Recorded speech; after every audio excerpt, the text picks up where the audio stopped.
Welcome to Inside Ag from Kansas Farm Bureau, the voice of agriculture. I'm Shelby Varner. District listening posts have been taking place or are coming up in the near future. And this is one of the many grassroots efforts that Kansas Farm Bureau does. And then to talk about these different listening posts is the Director of Policy Development, Nancy Brown, and Kansas Farm Bureau Douglas County Farmer and Rancher and District 2 Resolutions Committee Representative, Clint Hornberger. Thank you both so much for taking the time out of your day to join us. Nancy, getting started with you in your role as policy development, what are the district listening posts? Yeah, so the district listening posts are kind of a way to wrap up our issue surfacing for the year. So our issue surfacing starts really in January, kind of immediately following our annual meeting in December when we set policy. We start that process all over again in January. And we start that with issue surfacing from a variety of sources. We have our district issue surfacing meetings that happen across the state in the spring. And we also have ag advisory committees who meet and make recommendations for policy development. And we also have an online issue surfacing form that members can use at any time to submit issues that they would like the resolutions committee to look at. So all of those topics come to our resolutions committee and they meet in the spring and again in the summer, and they spend a lot of time and effort going through all of those, doing research, talking through the topics and learning as much as they can about them so that they can write some tentative resolutions. And so our listening post is a chance for members to see those tentative resolutions and provide any input that they might have on those. If they say that's not quite what I was looking for, or yeah, that's exactly what I was hoping that you guys would come up with, or if there are new issues that have come up, since then, that's their opportunity to bring those up as well. So again, it's just a chance for members to see what the resolutions committee has come up with and provide any last input before that final draft of those tentative resolutions is created for the annual meeting in December. For those who want to share that input, then it'd be best for them to attend if they're going to have opinions on something. Correct. Yes, that is the best way for them to see what is there and to provide input back to that resolutions committee representative. What members can attend the district listening post? They are open to all voting members. And even if, they're hosted by district, but if there is one in a neighboring district that is closer to your farm or ranch, then you're more than welcome to attend that. It's not, they're not restricted to only members in that district. You can go to any of them that are convenient for you. Nancy, you talked a little bit about what the district listening posts are there for. How have you seen it benefit Kansas Farm Bureau? So like I mentioned, it's just a really good way to get feedback from members. We get those issue surfacing topics that come in the spring and work through them. The resolutions committee works through them. And this is a good chance for us to learn if that's what members had in mind, if that addressed what those members had in mind, when they brought an issue up or proposed some policy, if that's really what they wanted and if that addressed their issues. Clint, coming over to you as someone who is also a Kansas Farm Bureau member, but also serves on that committee, could you first share a little bit about how long you have served on the committee and what a little bit of that has looked like in the past? So I'm almost completely through my second year on the committee. So almost 2 full years in. That has, for me, looked like the first year, a lot of learning about how things went, and this year kind of getting into a bit of a groove of how the meetings go and that type of stuff. Like Nancy said, that starts in the spring with the issues surfacing meetings, and those are a fantastic way for our members to provide input on issues that they feel like are important to farmers and ranchers across the state. And then our summer meetings with the resolutions committee, taking those issues that were brought up across the state and doing a deep dive into those and finding out any other information that we need to draft policy that's important to help lobby on the behalf of farmers and ranchers across the whole state. Serving on the resolutions committee is not just a quick 30-minute meeting or a quick email back and forth a few times a year. So why do you take the time and energy to serve on that committee? Because it's incredibly important. It's incredibly important from several different aspects, but one being, Farm Bureau was founded, Kansas Farm Bureau and then even national farm bureaus were founded on the idea of grassroots development, whether that's programming or whether that's, in this case, policy.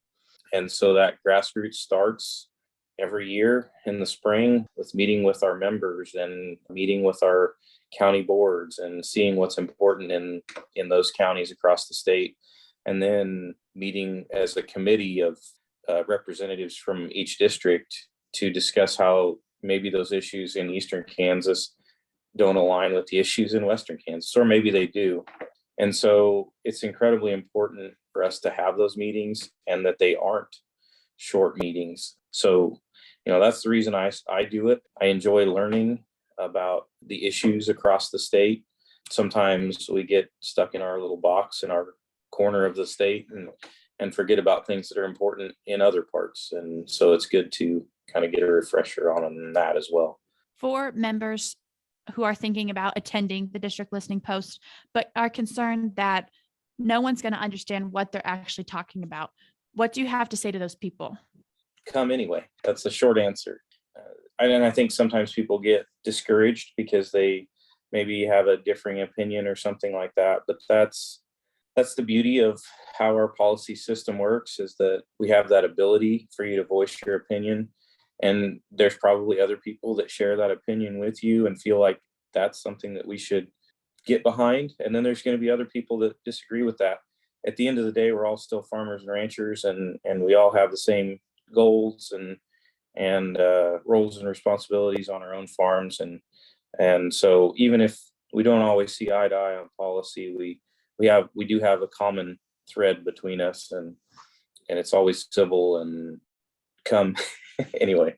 Clint, you mentioned that you're kind of getting to the end of your second year of serving on the resolutions committee. How have you seen district listening posts or meetings similar to that contribute to what you do as a committee?